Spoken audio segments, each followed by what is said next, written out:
अस्सलामुअलैकुम वरहमतुल्लाहि वबरकातुहू। दोस्तों, ये वीडियो बहुत ही अहम है जो टीएस टेट का प्रिपरेशन कर रहे हैं, ख़ास तौर पर पेपर 1 और पेपर 2 वालों के लिए। दोस्तों, अगर आपके पास पिछले टेट इम्तिहानात का पर्चा है, अगर आप उठाकर देखेंगे तो इस सबक से एक सवाल ज़रूर पूछा गया है। दोस्तों, ये वीडियो ऐसी है जिसमें बारीकी से हर एक अहम पॉइंट को नोट किया गया है। अगर आप वीडियो को पूरा देख लेते हैं तो समझिए कि अगर इस सबक से फिर एक मर्तबा सवाल पूछा जाएगा तो यकीन जानिए कि आप आसानी के साथ इस अहम पॉइंट को समझ जाएंगे और जो 1 मार्क होगा वो आपका होगा। तो दोस्तों, अगर आप इस चैनल पर नए हैं तो चैनल को ज़रूर सब्सक्राइब करें और वीडियो को अपने दोस्तों तक ज़रूर शेयर करें। पेपर 2 जिनका मेथड बायोलॉजिकल साइंस है, उनके लिए ये वीडियो काफ़ी मायने रखती है। तो चलिए दोस्तों, हम वीडियो शुरू करते हैं। जमाते शशुम की साइंस की किताब से चौथा सबक जानवर क्या खाते हैं से पहला पॉइंट आपके सामने ये रहा। सबसे पहले जानवरों का इर्तिका अमल में आया। दोस्तों, सबसे पहले जानवरों का इर्तिका कब अमल में आया? तो जवाब आपके सामने ये रहा। प्री कैम्ब्रियन दौर के अवाखिर में 600 मिलियन साल कबल सबसे पहले जानवरों का इर्तिका अमल में आया। अच्छे से ध्यान में रखें, प्री कैम्ब्रियन दौर के आखिर में 600 मिलियन साल कबल सबसे पहले जानवरों का इर्तिका अमल में आया। बस आप इतना अच्छे से याद रखें कि 600 मिलियन साल कबल जानवरों का इर्तिका अमल में आया। तो हम अगले पॉइंट्स की जानिब बढ़ते हैं। वो जानवर जो ग़िज़ा के लिए सिर्फ पौधों को इस्तेमाल करते हैं उन्हें कहते हैं। वो कौन से जानवर हैं जो ग़िज़ा के लिए सिर्फ पौधों का इस्तेमाल करते हैं? पौधों से हटकर और कोई दूसरी चीज़ का वो लोग इस्तेमाल नहीं करते। उनकी ग़िज़ा का इन्हिसार पौधों पर होता है। तो उन जानवरों को क्या कहते हैं? बहुत ही अहम सवाल। वो जानवर जो ग़िज़ा के लिए सिर्फ पौधों को इस्तेमाल करते हैं उन्हें कहते हैं, या फिर उन्हें क्या कहते हैं? तो जवाब आपके सामने ये रहा। उसको हम कहेंगे हर्बीवर्स, यानी नबात खोर। वो जानवर जो ग़िज़ा के लिए सिर्फ पौधों पर इन्हिसार करते हैं उन्हें नबात खोर या हर्बीवर्स कहा जाता है। मिसाल के तौर पर गाय, भैंस, बैल वगैरह। तो चलिए हम अगले पॉइंट्स की जानिब बढ़ते हैं। सवाल ऐसे भी किया जा सकता है, हर्बीवर्स यानी नबात खोर जानवर इसमें से ये है। ऑप्शन में आपको 4 ऑप्शन दे दिए जाएंगे, कोई एक ऑप्शन सही होगा और बाकी के ऑप्शन रॉन्ग होंगे। तो उनमें से अगर आपको गाय, भैंस या बैल नज़र आएगी तो आप गाय, बैल, भैंस को सिलेक्ट करेंगे। या फिर हो सकता है 3 भी गलत आंसर दे दिए जाए और आखिर में ये पूछा जाएगा कि इनमें से कोई नहीं। अगर आपको वहाँ पर ये ऑप्शन में नज़र नहीं आएंगे तो आप आखिर वाला यानी इनमें से कोई नहीं सेलेक्ट करेंगे। तो चलिए हम अगले पॉइंट्स की जानिब बढ़ते हैं। वो जानवर जो ग़िज़ा के लिए दूसरे जानवरों पर इन्हिसार करते हैं उन्हें कहते हैं। पिछले पॉइंट में हमने जाना कि वो जानवर जो ग़िज़ा के लिए सिर्फ पौधों पर इन्हिसार करते हैं, यानी पौधों को ही ग़िज़ा बनाते हैं, ग़िज़ा के तौर पर इस्तेमाल करते हैं, उनको हम नबात खोर कहते हैं। अगर हम इंग्लिश में कहें तो उसे हम हर्बीवर्स कहेंगे। अब यहाँ पर सवाल ये पूछा जा रहा है कि वो जानवर जो ग़िज़ा के लिए दूसरे जानवरों पर इन्हिसार करते हैं उन्हें कहते हैं।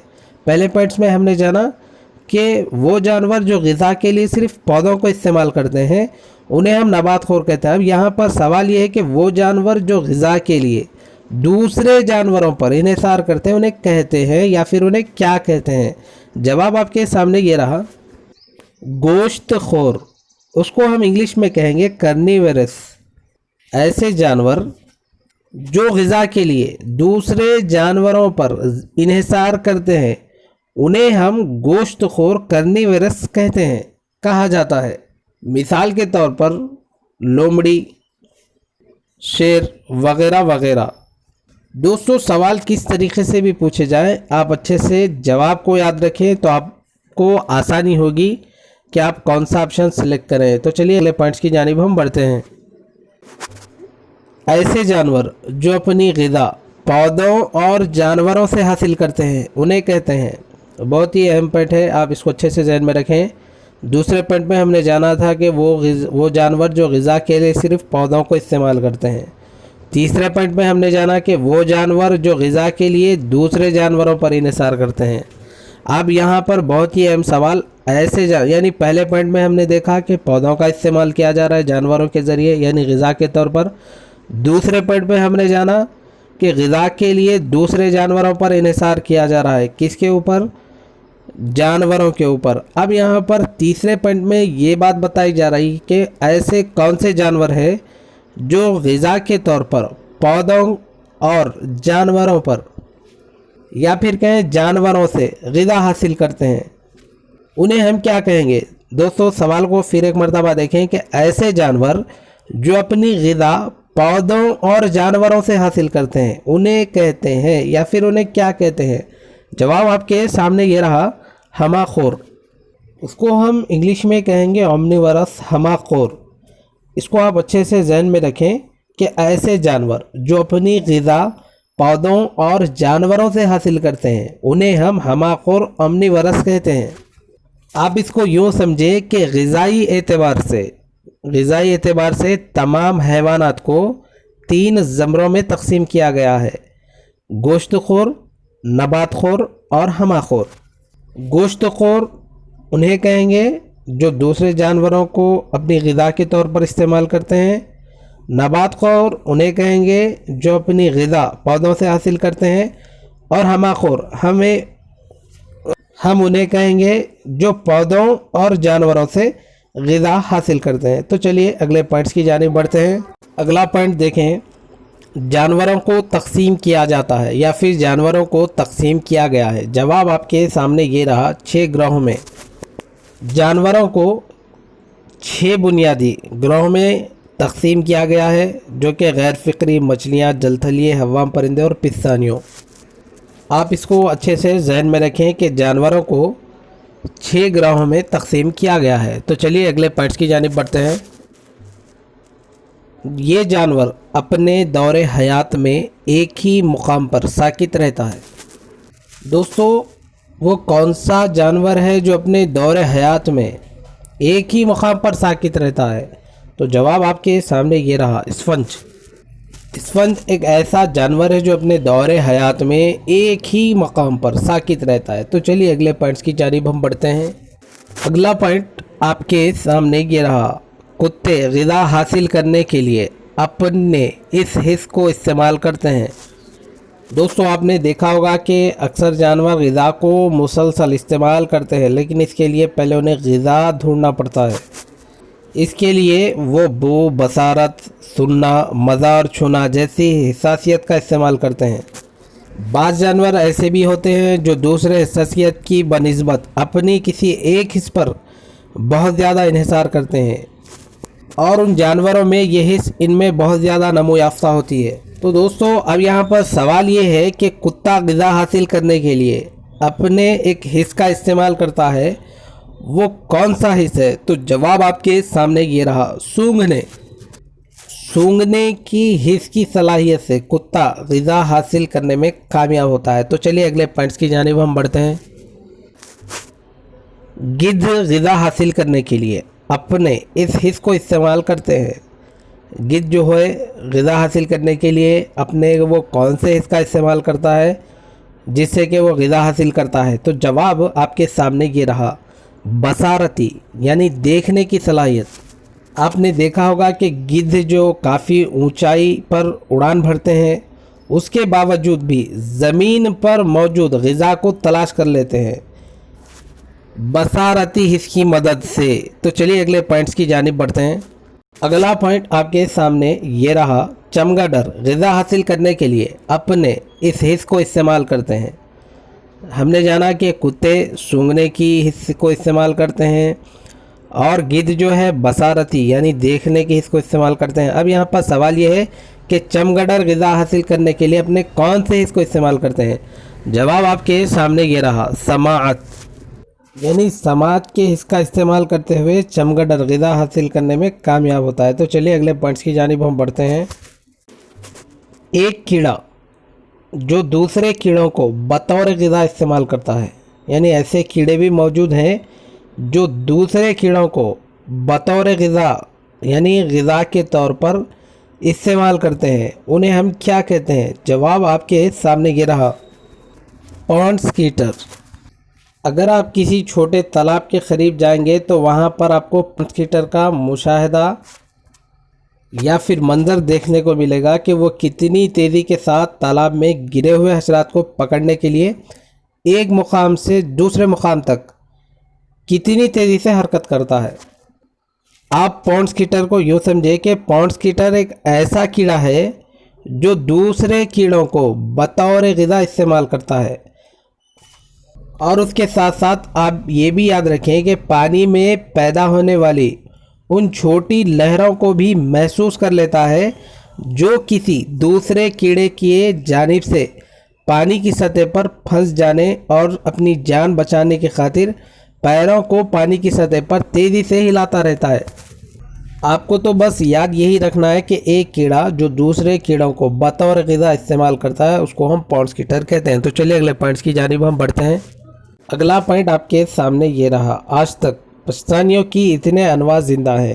جواب آپ کے سامنے یہ رہا، 5400، یعنی آج تک پستانیوں کی جو تقریباً انواع ہے 5400 انواع زندہ ہے۔ تو چلیے اگلے پوائنٹس کی جب ہم بڑھتے ہیں۔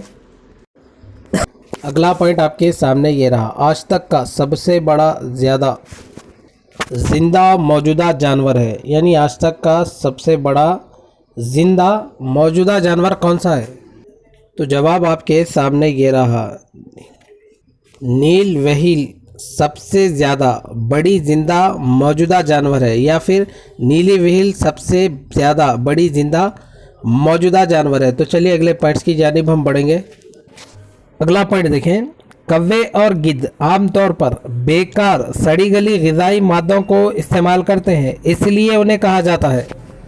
جواب آپ کے سامنے یہ رہا، قدرتی خاکروب، نیچرل اسکیونجر، یعنی قدرتی خاکروب۔ جیسا کہ ہمارے آس پاس جو کوے رہتے ہیں عام طور پر بیکار اور سڑی گلی غذائی مادوں اور مردہ جانوروں وغیرہ کو کھاتے ہیں، اس طرح کوے ہمارے آس پاس کے ماحول کو صاف ستھرا رکھنے میں مدد کرتے ہیں، اس لیے انہیں قدرتی خاکروب، نیچرل اسکیونجر کہا جاتا ہے۔ اور گدھ بھی اس قسم کی غذا کو کھاتے ہیں، گدھ کو بھی قدرتی خاکروب کہا جاتا ہے۔ تو چلیے اگلے پوائنٹس کی جانب ہم بڑھتے ہیں۔ نیل وہیل کا وزن ہوتا ہے، یعنی بلو وہیل کا وزن ہوتا ہے۔ جواب آپ کے سامنے یہ رہا، 110 تا 160 ٹن اور 20 تا 30 میٹر لمبی۔ دوستو ہم نے جانا تھا کہ آج تک کا سب سے اگر کوئی بڑا جانور یعنی زندہ جانور ہے تو نیل وہیل ہے، یعنی بلو وہیل مچھلی ہے۔ اب اس کا وزن جو ہے 110 تا 160 ٹن ہوتا ہے اور یہ 20 تا 30 میٹر لمبی ہوتی ہے۔ آپ اس کو اچھے سے ذہن میں رکھیں۔ تو چلیے اگلے پوائنٹس کی جانب بڑھتے ہیں۔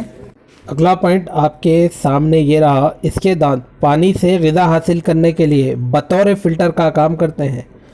دوستو اس کے دانت پانی سے غذا حاصل کرنے کے لیے بطور فلٹر کا کام کرتے ہیں۔ جواب آپ کے سامنے یہ رہا، بطخ۔ دوستو بطخ اپنی غذا کو کس طرح پکڑتی ہے؟ بطخ کے بھی دانت ہوتے ہیں، آپ اس کو اچھے سے ذہن میں رکھیں، بطخ کے بھی دانت ہوتے ہیں، لیکن یہ دانت گائے یا شیر کے دانتوں کی طرح نہیں ہوتے۔ یہ دانت غذا کو چبانے یا پانی پینے میں مددگار نہیں ہوتے، بلکہ یہ دانت پانی سے غذا حاصل کرنے کے لیے بطور فلٹر کا کام کرتے ہیں۔ تو چلیے اگلے پوائنٹس کی جانب ہم بڑھتے ہیں۔ اگلا پوائنٹ دیکھیں، جھینگر، ریگستان چھپکلی، چوہے، الو چمگاڈر وغیرہ صرف رات کے اوقات میں ہی غذا کی تلاش کرتے ہیں، اس قسم کے جانوروں کو کہا جاتا ہے۔ دوستو یہاں پر سوال میں ہی کئی جواب ہمیں نظر آ رہے ہیں کہ جھینگر، ریگستان چھپکلی، چوہا، الو چمگاڈر یہ صرف رات کے وقت یعنی اوقات میں ہی غذا کی تلاش کرتے ہیں، اس قسم کے جانوروں کو کیا کہتے ہیں؟ تو جواب آپ کے سامنے یہ رہا، शबीना जानवर, या फिर उसको हम इंग्लिश में कहेंगे नॉकटर्नल, यानी बाज़ जानवर अपनी ग़िज़ा सिर्फ रात में तलाश करते हैं, जैसा झिंगर, रेगिस्तानी छिपकली, चूहे, उल्लू, चमगादड़, परवाने वगैरह सिर्फ रात के औक़ात में ही ग़िज़ा तलाश करते हैं। सुबह के औक़ात में ये अंधेरे मुकामात पर छुप जाते हैं। इस किस्म के जानवरों को शब्बाश जानवर कहते हैं। दोस्तों, उसके साथ आप ये भी याद रखें कि मेंढक को ग़िज़ा हासिल करते हुए आपने देखा होगा कि मेंढक कीड़े की जानिब अपनी चिपचिपी ज़ुबान आगे बढ़ाता है। कीड़ा मेंढक की ज़ुबान से चिपक जाता है, उसके बाद मेंढक उसको निगल जाता है। बहुत सारी कोशिशों के बाद मेंढक अपनी ग़िज़ा को हासिल करता है। और आप उसके साथ ये भी याद रखें कि गाय, भैंस, ऊँट वगैरह जैसे जानवर ग़िज़ा को तेज़ी के साथ चबाते हैं और निगल जाते हैं और इस ग़िज़ा को अपने पेट के एक हिस्से में ज़ख़ीरा कर लेते हैं। कुछ देर बाद पेट में मौजूद ग़िज़ाई अशिया को मुंह में वापस लाते हैं और इसे फिर से चबाते हैं। इस अमल को हम जुगाली करना कहते हैं। इंग्लिश में हम इसे रूमिनेशन कहेंगे। तो चलिए अगले पॉइंट्स की जानिब हम बढ़ते हैं। जिस तरह हम गायों को दूध के लिए पालते हैं, इस तरह चूंटियां शहद के लिए एक कीड़े को रखती हैं जिसे कहते हैं।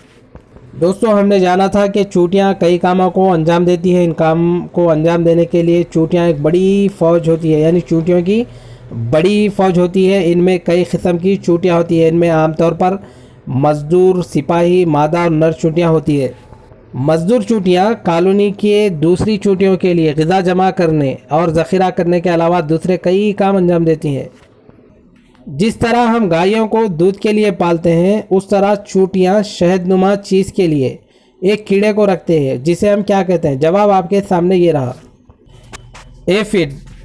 चूंटियां शहद के लिए एक कीड़े को रखती हैं जिसको हम कहते हैं एफिड। तो चलिए अगले पॉइंट्स की जानिब हम बढ़ते हैं। चीता का ताल्लुक़ बिल्ली के ख़ानदान से है। इसका अरसे हयात होता है, यानी चीता का जो ताल्लुक़ है बिल्ली के ख़ानदान से होता है।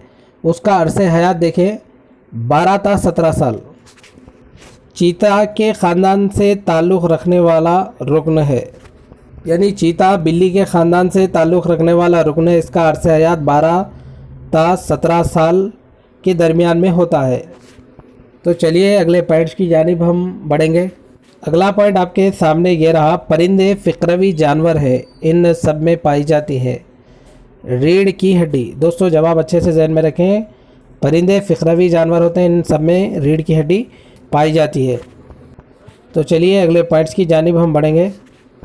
ये परिंदे उड़ नहीं सकते, यानी वो कौन से परिंदे हैं जो उड़ नहीं सकते। जवाब आपके सामने ये रहा, शतरमुर्ग, पिंगुइन। परिंदों में पर लगे होते हैं और ये उड़ नहीं सकते। उसकी वजूहत क्या है कि इनकी हड्डियाँ खोखली होती हैं, इससे इनका वज़न कम रहता है, इसलिए ये परिंदे उड़ नहीं सकते। ये से मुराद शतरमुर्ग, पिंगुइन। तो चलिए अगले पॉइंट्स की जानिब हम बढ़ेंगे। इस सबक का आखिरी पॉइंट आपके सामने ये रहा, ये ऊँट से ज़्यादा दिनों तक पानी के बिना ज़िंदा रह सकता है। दोस्तों, ऊँट से ज़्यादा दिनों तक पानी के बिना ज़िंदा कौन रह सकता है। जवाब आपके सामने ये रहा, चूहा। एक चूहा ऊँट से ज़्यादा दिनों तक बग़ैर पानी के ज़िंदा रह सकता है। बहुत ही अहम पॉइंट है, इसको आप अच्छे से जहन में रखें। तो चलिए दोस्तों, फिर हमारी अगली वीडियो में फिर मुलाकात होगी। आप अपने दोस्तों तक इस वीडियो को ज़रूर शेयर करें। अस्सलामु अलैकुम, अल्लाह हाफिज़।